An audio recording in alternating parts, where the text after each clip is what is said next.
Okay, awesome. We have a few people here already. Let's just wait for a minute or two before we begin. Sounds good.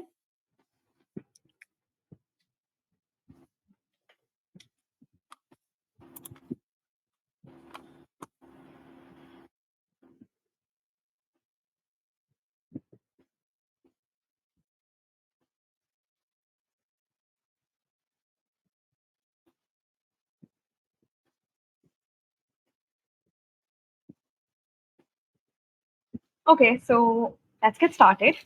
Hi, everyone. I am Shreya Satish, and I'm joining in from Mumbai, India, as your host for this session. And we have Megan joining us from the Tepper School Admissions Committee, who is going to run us through the MBA program that the school offers, give us all the details that you need to be successful in your application. So we will be doing the PowerPoint presentation covering up for like the next 15 minutes. Post that, we will open up for the Q&A session. Make sure you post your questions in the Q&A tab, and that's where we directly pick the questions from. So yes, looking forward to this. Over to you. Great. Thanks so much for the introduction. So I'm Megan. I am an Associate Director of Master's Admissions at the Tepper School of Business at Carnegie Mellon University. And today I'm going to be going through information as it relates to our fall term 2025 start for both our full-time MBA and our online hybrid MBA, though I'll mostly be focusing on full-time, given the audience anticipating more folks interested in that. I will be going through information about the kind of program structure, curriculum, elements of the program that are really beneficial to students. I'll talk a little bit about what it's like to live in Pittsburgh, a little bit about the application, and then like Shreya mentioned, there'll be about 30 minutes for questions at the end. So I will kind of fly through a lot of this to open up that time as fast as I can for you all. But if you're thinking of applying for fall 2026, 2027, I know everyone's always at a different place in their journey. Most of this information probably won't change. So again, I'm Megan from the Tepper School of Business at Carnegie Mellon. And so we have what is considered a STEM MBA. I'm sure most folks are familiar with it. If you're not, please feel free to throw that in the Q&A and I can address it at the end. But we are a STEM designated program. We have three formats for our program: our full-time 2 academic year program in Pittsburgh, Pennsylvania, our online hybrid program, which takes just under 3 years to complete, hybrid including some weekends in Pittsburgh throughout each academic year, and then an accelerated program that's available to students with an undergraduate business degree or heavy background in that, that's available in both our full-time and our online hybrid formats. As far as kind of what the core of our program looks like and what helps us get that STEM designation is our heavy focus on analytics, business fundamentals that are very analytics and data based, as you can see, as well as countering kind of all of that in the weeds data analytics component with leadership development and capacity as well. So these are selections from our core curriculum, just to give you a sense of kind of the three primary areas that you're working through, mostly in that first year in the degree program, before you would open up your MBA into your opportunities to specialize. As far as ways to specialize your degree, we have what are called concentrations. As you can see, there are 14 concentrations. We tend to add one per year, so who knows what it will be by next year or the year after. But we have those concentrations. Every MBA student has to complete at least one concentration as part of their program.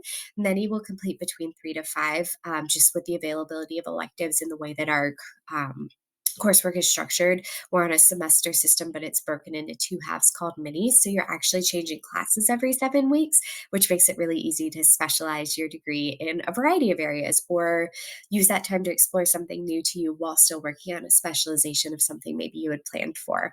We also have what are called tracks. Those are more intensive pathways through the MBA program. You don't have to declare any of these things before you would begin in the program, but having a good idea of whether or not you'd want to pursue a track by the end of your first semester would be wise, so that way you're able to complete the application process for it, get accepted, and get started in those elective areas. So as you can see, there are the 5 tracks. Energy and sustainability, product development, and product management are all tracks that intersect with other programs on CMU's campus. So College of Engineering, School of Computer Science, college School of Architecture is even involved in the energy and sustainability. So those are very interdisciplinary degrees, which is why they are only available in the in-person format as opposed to the others that business analytics and entrepreneurship, which are very much housed in Tepper primarily. Well, pretty much completely unless you look for them elsewhere. That's why those are available in both the online and the full-time format.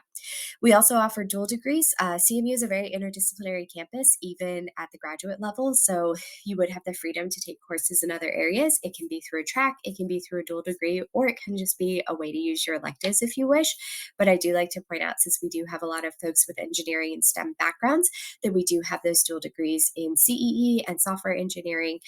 We also partner with our public policy school and then also the University of Pittsburgh for folks interested in a dual degree in law and business. As far as, and we kind of have this in here because, as everyone knows, I'm sure you're aware, AI is a huge conversation in the business landscape in the world right now.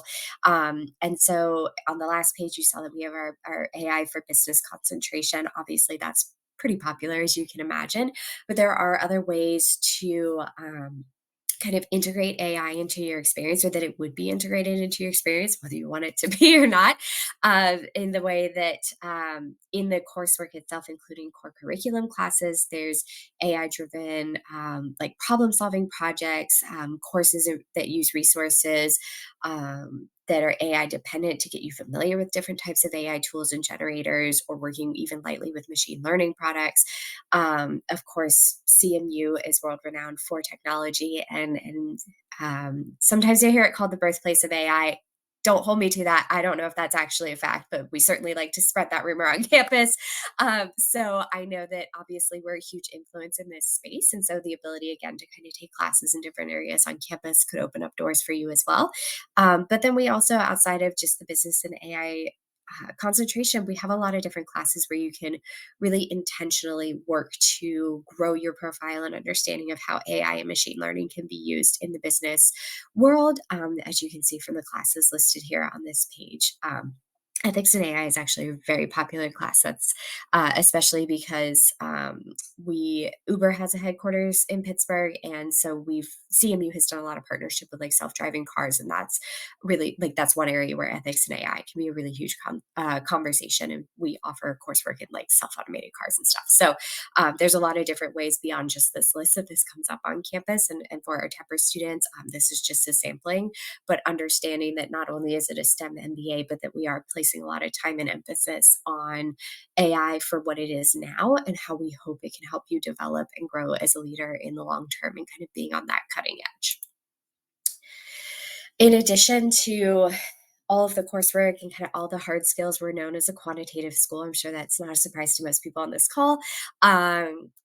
We are also really striving to balance that with the idea of leadership growth for our students. So yes, there are leadership courses, as you saw in kind of the core curriculum in one of my first slides, but then we also have what's called our Accelerate Leadership Center, where you're working out one-on-one with a leadership coach who's going to help you develop your personal journey through your leadership development. And so that starts in orientation, where you're taking assessments that essentially give you quantitative material about qualitative aspects of yourself to understand where you're starting as a person and as a leader. And then they'll work with you to kind of figure out what that pathway is through the program. And then you'll take those same assessments again at the conclusion of your program to see kind of what that see in numbers, what that growth has been throughout your time at Tepper. We also have certification plans, lots of workshops, different programming that Accelerate Leadership Center offers.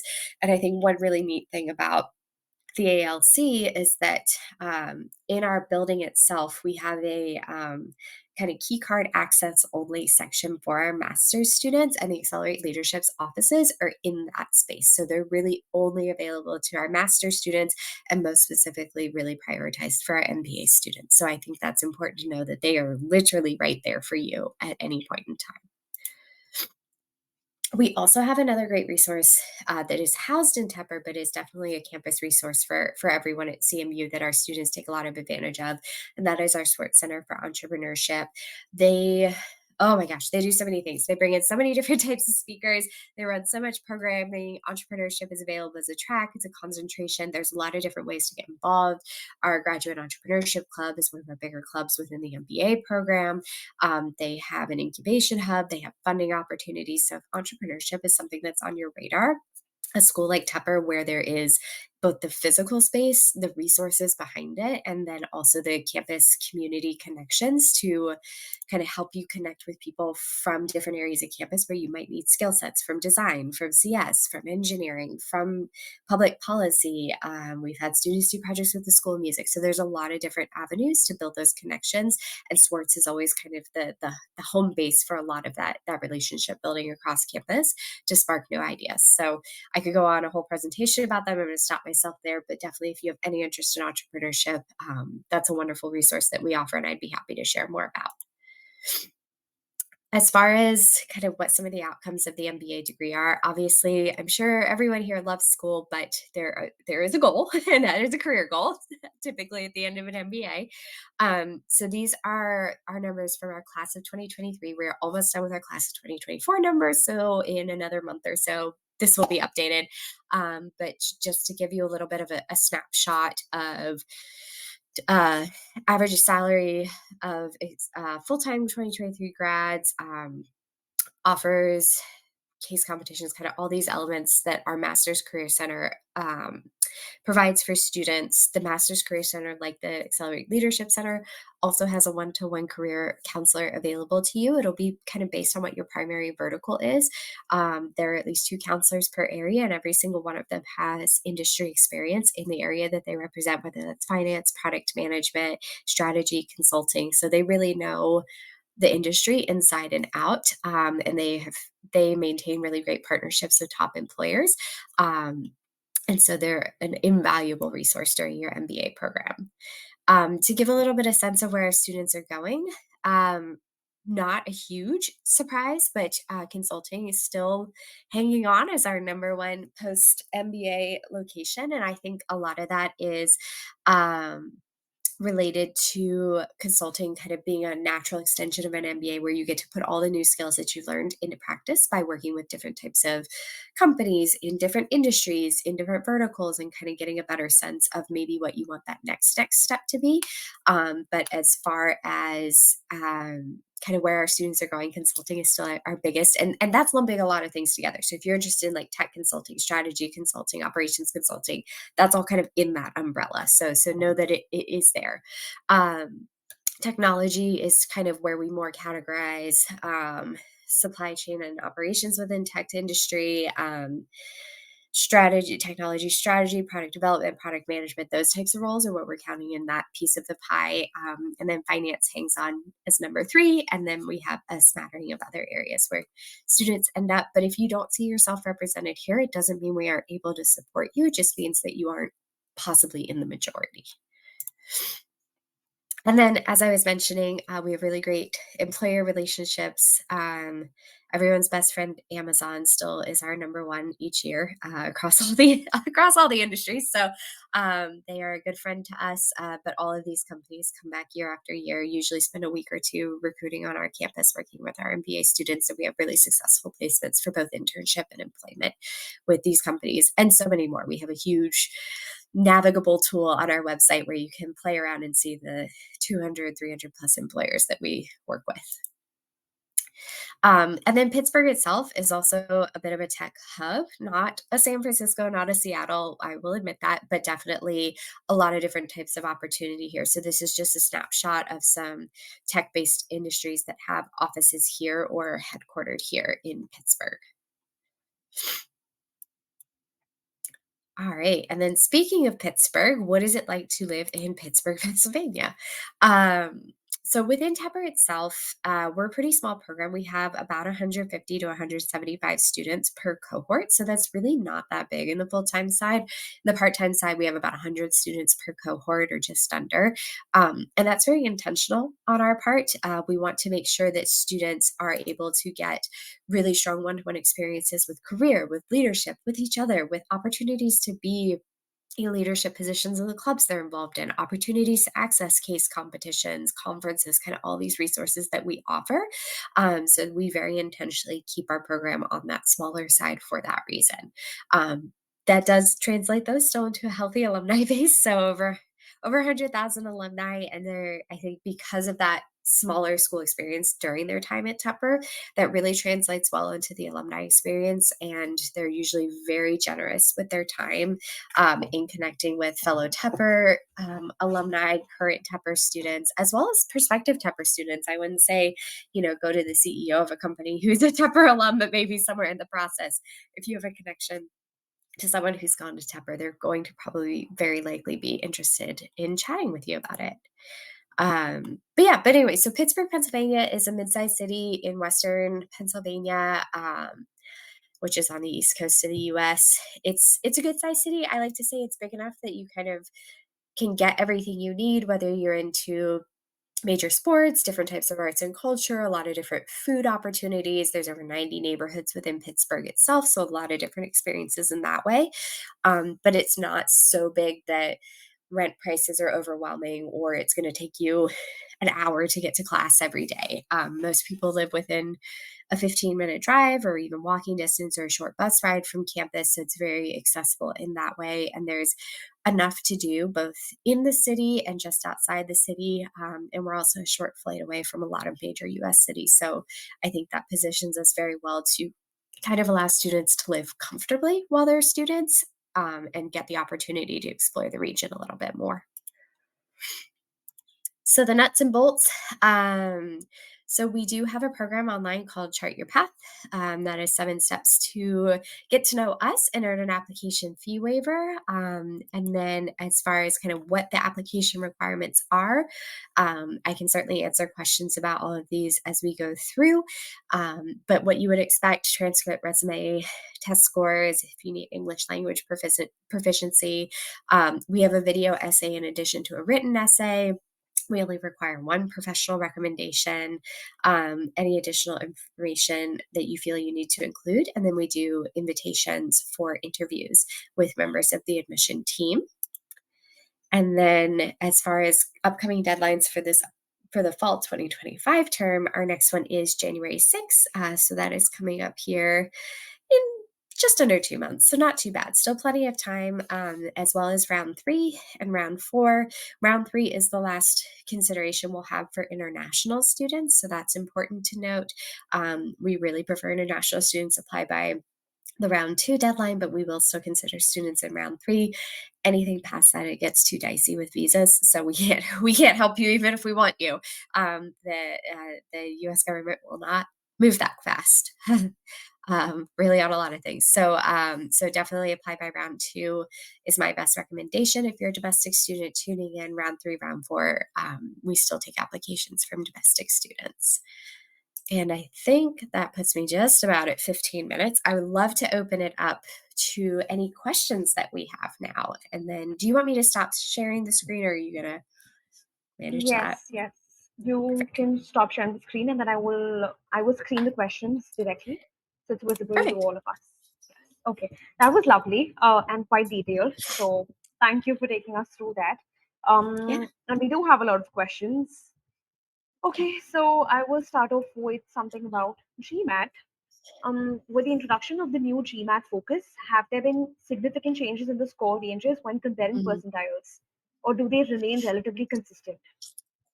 It's still a little too early to say, honestly. We have still such a mix of the GMAT focus and the prior format in our application pool that I think we're not really going to be able to assess kind of what a lot of that looks like for a couple more years.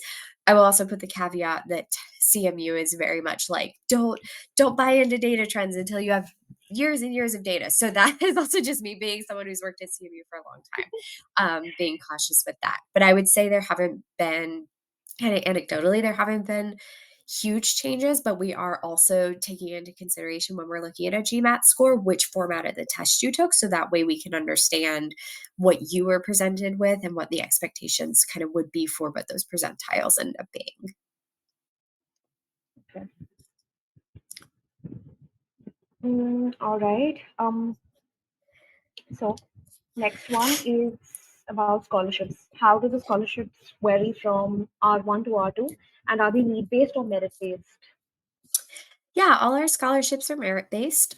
So everybody's given consideration as they go through the application process.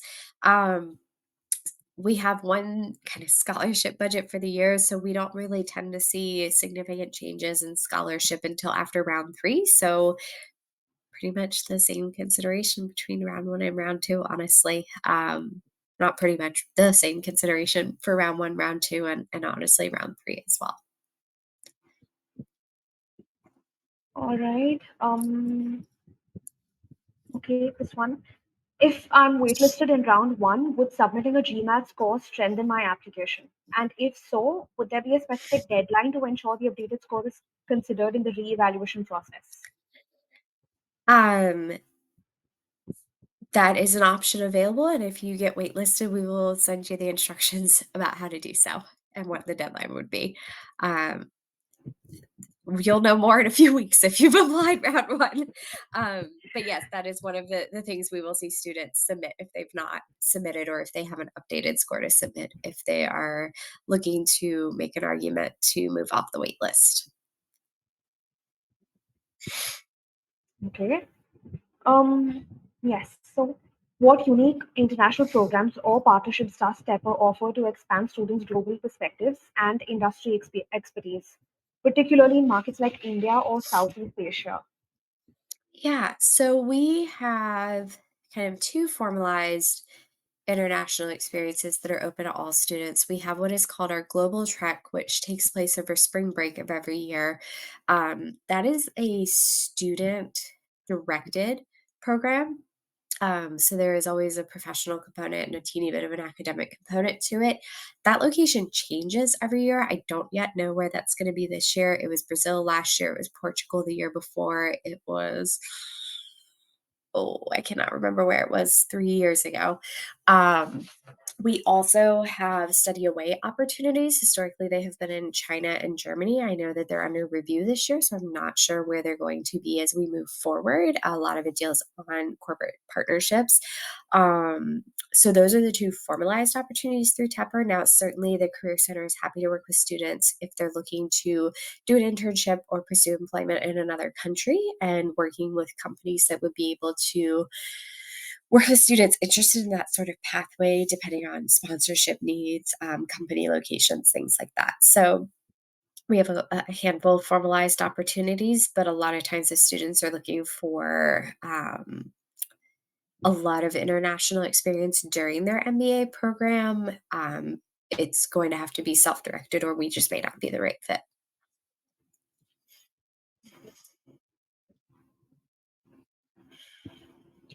All right.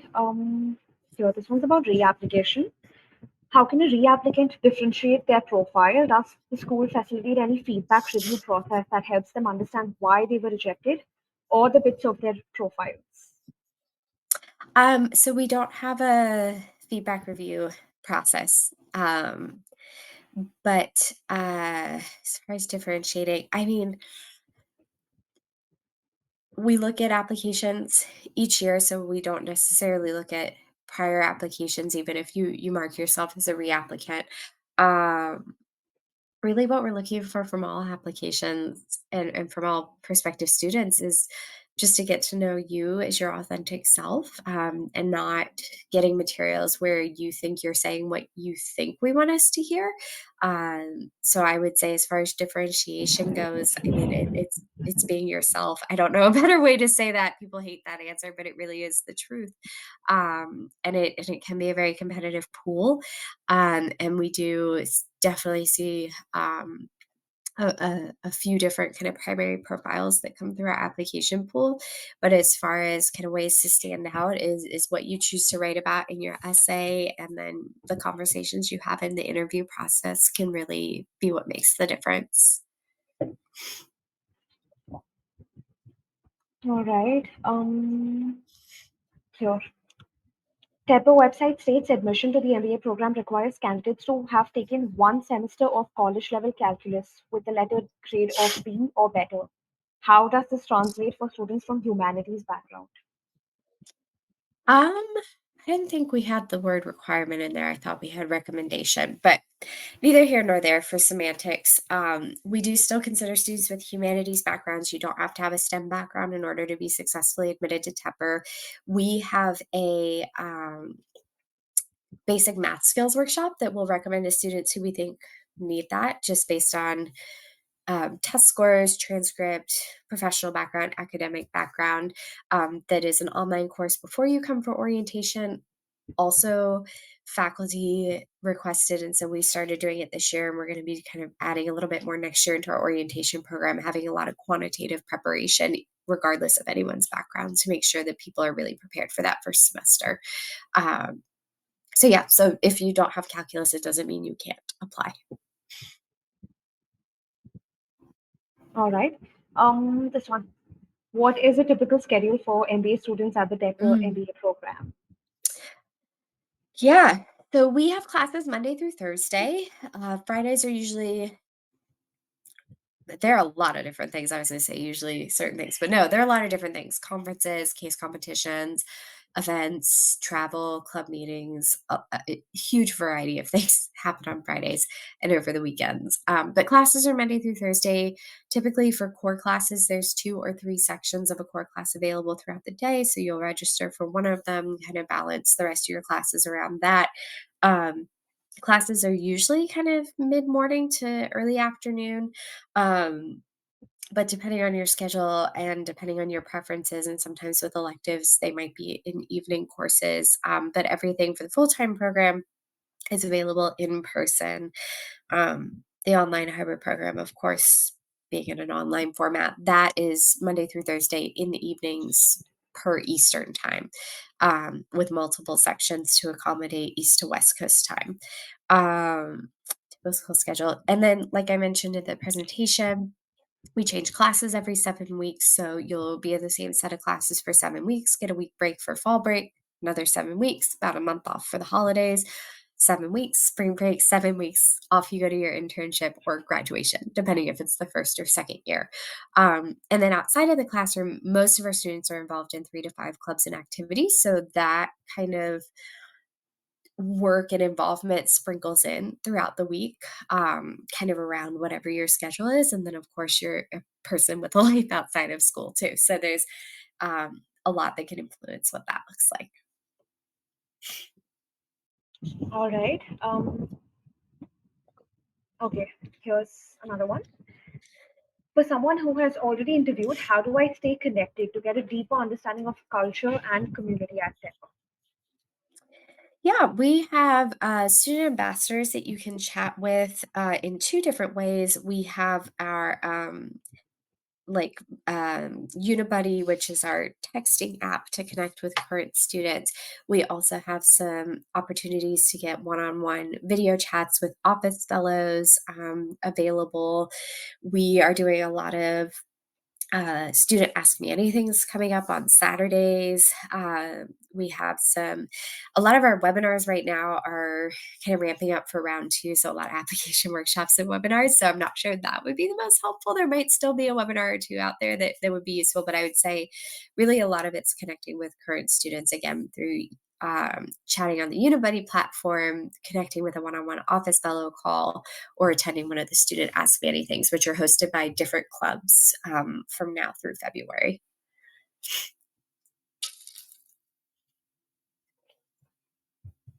Okay, here's like we discussed before something about AI. Could Yes. you share how Tepper's curriculum integrates AI to prepare future leaders in management? As a woman in cybersecurity consulting, I'm interested in how it develops skills in AI driven strategic decision making. Yeah, so like I mentioned in the presentation, it's integrated into the core curriculum as far as kind of using AI for project based work, working with um, kind of leadership decision making as informed by different AI tools. And I know that I'm lumping a lot of things in when I say AI. Um, there are projects through the Short Center for Entrepreneurship that you can get involved in that are heavily using AI and machine learning. Um, there's a lot of like predictive analytic type of work available too. So that there's just a lot of different kind of touch points. But I would say if it's something that you're interested in, and you were to be a Tepper student, I would say like a really easy way to be able to say in interviews or to employers, that outside of kind of your core classes, because that is again kind of harder to nail down because it's often kind of integrated into the curriculum itself, it would be to do like the AI and business concentration and be like, this is where I learned XYZ things. But I would say, um, like our leadership in AI class, ethics in AI, things like that would help prepare you, as far as coursework is concerned for that intersection of leadership and AI. All right. Here's another one. What are the resources available at Tepper for pivoting towards investment banking for someone coming from a different background? Mm. Yeah. So we definitely have our finance concentration. And then I would say the biggest resources are honestly going to be, our two finance career counselors. So if you're interested in IB, I would definitely, I mean, if that's what your primary goal is, that would be the vertical you'd be placed in, and you'd be paired with one of them, and they would be able to advise you on kind of how to speak about and tailor your resume to make that pivot, what courses to take, kind of what employers are going to be open to folks with people who come from a different background looking to get into investment banking. Um, Definitely, we have the Alpha Asset Management Club. We have, the Graduate Finance Club. So there's a variety of different kind of student professional networks to build.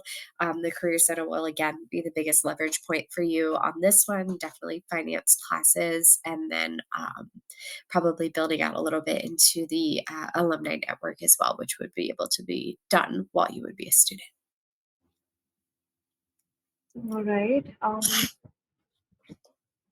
Some standout quirks that you're looking for in a candidate that aligns with the spirit of Oh, Tepper. quirks.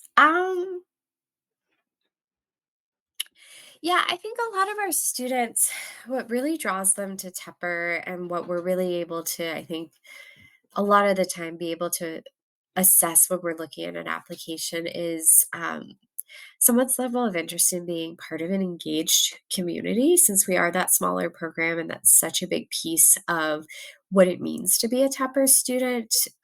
It doesn't mean you have to be the most involved or the most proactive person or hold the most leadership positions, but just someone who's going to want to be around kind of the same set of people day in and day out, want to build those real connections and not just say, like, oh, we went to got our MBAs together, so we're LinkedIn connections, and that's good enough for me. That's not really the vibe of Tepper. Folks who are going to want to spend time together and who will help each other grow. So, our primary essay question is about kind of thinking about how you've helped someone else reach their full potential, and that very much translates into what I think the Tepper experience is for students. Is it's not a competitive school in the sense that like students aren't competing with each other to achieve goals. They're really focused on like internally on their goals and very supportive externally for the folks around them. So, you know, if I was a student and my friend got a consulting offer that I wanted and I was going down a different pathway instead as a result of that, like I would still be celebrating them, because that is very much the ethos of Tepper, is to be supportive and genuine, and again just be really engaged with the people around you. So that's not a quirk per se. I will say, I'm trying to think of some quirks because that's such a funny way to phrase it. Um, People come from a lot of different life experiences. I think there's a perception that because we're a STEM MBA and known for being a quant school, that everyone there is an engineer, and that is not the case. We have a lot of different people with a lot of different backgrounds, personally and professionally, and I think the confidence to bring that into the classroom and to do your MBA experience is really, what will help make a big difference for each person in the long run. Still didn't land on a quirk. Sorry. That's one of the reasons why I chose the question because interesting choice of word. Nobody usually puts it as quirks. It's Yeah. usually about how do you stand out as a candidate, or what kind of qualities or experiences can really help you um, Yeah. Well, stand and out it's from funny others. because I that is a word that I would maybe use to describe like CMU students in general. Yeah. Nerdy, quirky, a little bit different. But I mean it in a good way of like Yes, people yes. are always looking to innovate or to iterate and move the needle forward. And so there's just like this inherent curiosity across Hmm. campus. And so sometimes that comes up in quirky ways, shall we say. Well, I'm glad we took that one. Um, yes. Okay, next one is about application fee waivers. Is there an application fee waiver? And if yes, what's the Yes, process? because I was flying through the slide deck. I was on the slide for maybe 20 seconds. The program on our website called Chart Your Path is the best way to both get to know Tepper and also to get the fee waiver at the end of it.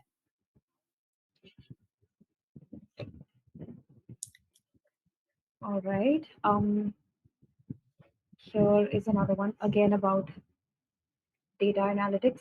Since Tepper focuses on analytics, I was wondering if Mm, programming skills are beneficial or should be built up prior to attending the MBA program.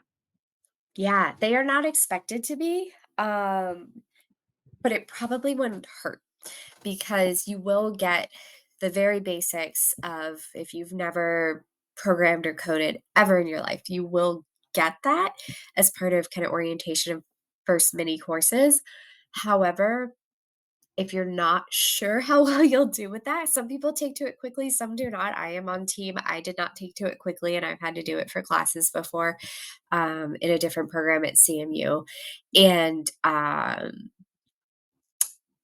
it gets better with time, but if you're a little worried about it, I would say just doing one of the, like, Coursera courses or any of the other, like, online open classroom types of courses just to get familiar with some of the language and some of the thought process there, will probably help relieve a little bit of stress, but it's, again, not the expectation that you come in with that because that is something that we do in the program. But also I will say, like, the more familiarity you come in with, the more opportunities that'll open up for electives during the program as well. It's also just a good skill to have.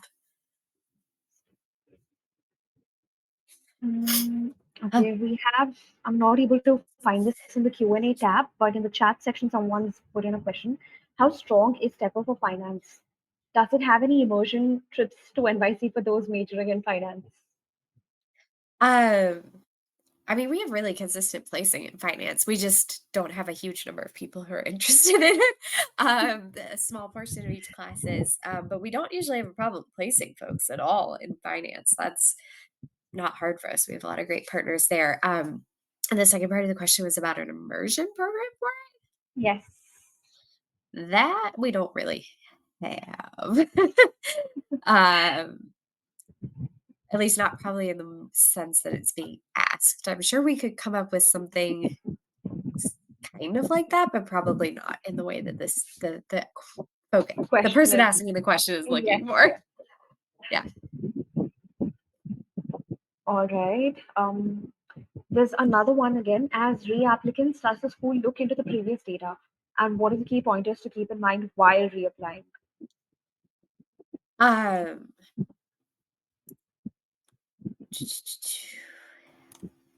I'm sorry, can you repeat that? I started thinking and then stopped listening. I No did worries. not comprehend all of it. It happens to all of us. It's about reapplication. So, if a person is reapplying, would you still look into their previous applications data? And that is Mm, question one. And if I am reapplying, then what are the characteristics that matter the most in the second time? What should I change, or what should I focus on in my second application? yeah. Um, like I said before, we don't really hold on to anything for reapplicants. You'll mark that you're a reapplicant. We like have in our records that you've applied before, but we're not going to sit there and compare resumes or test scores or anything like that. Um, so as far as previous data, we're looking for a fresh application. Um, Pointers to keep in mind. I mean, you can definitely take advantage of the optional essay to talk about um, that why you're reapplying, why Tepper is still on your list, why you decided not to pursue an MBA. I mean, this is not saying you have to do all this. These are just options to talk about. Highlight any particular growth you've had since the last time you applied, that shows initiative or that you've been selected for anything, anything along those lines. But each year the applicant pool is different. So one year, your application as it stands may not be exactly what we're looking for where we're shaping the class, and the next year it might be. So we're not looking for the same profile year after year after year. We're really looking holistically as we're building out a class, and we can't really know exactly what we're looking for until we start to see what we have in the application pool. Okay. Here's another one. Can age and years of experience negatively impact the chances of acceptance for full-time MBA? Less than 1 year of work experience, a person who's freshly completed their undergrad, also from an underrepresented country like Nepal. Yeah. Um, it can't I don't want to say it's going to negatively impact your chance of admission because we will look at anyone with any number of years of experience or academic experience. However, an MBA is really most useful when you have had a handful of years in the workforce, maybe been in a role or two. Useful in the sense that you're going to have that experience, so you know kind of what questions and what skills to look for when you're entering the classroom. But it's also imperative for you to bring that experience to your colleagues and to be able to understand the experiences they're bringing to you. So when you're in a project with a group of people, if everybody else in that group has had 5, 6, 7, 10, 15 years of experience and they're talking about being in these strategic or management roles or processing roles or something like that, and you just don't even have a full understanding or scope of what they're even talking about as far as that industry or what that experience looks like, it's not going to be helpful to you, and you just won't have the same type of experience to share out with them. And because an MBA program is about building a network and kind of growing your understanding of what's out there, what's available, that's why schools recommend that you have several years of experience before applying, is so that way you're able to contribute in that way, but also um, to make sure that like you really are in a place professionally where it's going to make sense. So we will still consider it, but I wouldn't expect um, to be admitted with um, less than a year of experience. All right. I think we have time for one last one before we wrap up the session. Sure Um, thing. yes. How is CMU supporting internationals for recruitment, especially those searching for consulting and tech jobs in a tough hiring market? Yes. Um, about 40% of our students are international every year. That fluctuates 40 to 50%. So it's something that our career center is accustomed to navigating, and they know which companies are easier to work with for sponsorships, those that are a little more challenging. Definitely in harder hiring markets, reaching out to alumni more and partnering with their companies. So it may not be a top 5 company with the big name that you're expecting, but they'll still work very hard to make sure that you're placed where you want to be, and ideally in the industry that your top choice industry, if you are an international student. No promises though moving forward after the recent election results. So that is an answer for the current moment.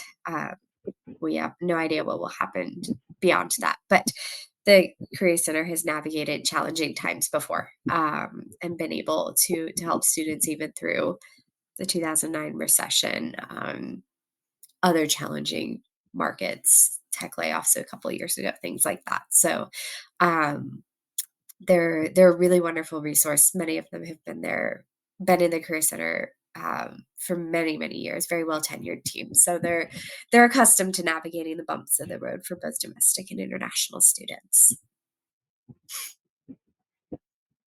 All right. I think with that, we have come to an end for this session. Um, Thank you so much for doing this with us. And I believe we were able to cover a bunch of questions, quite a diverse range of topics. And hopefully, Yes. we were able to clarify the doubts of majority of the students, applicants who joined us here. But yes, on behalf of GMAT Club, thank you so much for doing this with us. And hopefully, you meet most of these students on the other side. And Yes. yes, thank you. Thank you so much. Appreciate it. All right. Bye. Take care.